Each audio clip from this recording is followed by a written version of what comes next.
Hailstorm. At ako'y kailangang tumigil at masakit sa eyeglass. Oh. Masakit siya sa eyeglass. Naku po. Mga siguro mga pang finale na itong snow na to kasi nag-snow kahapon. Buti na lang meron akong nasilungan dito.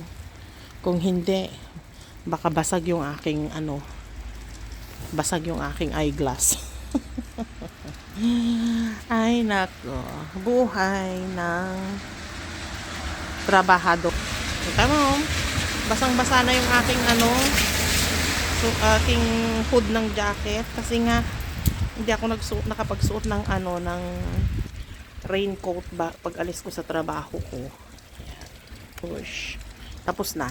Pwede nang lumarga.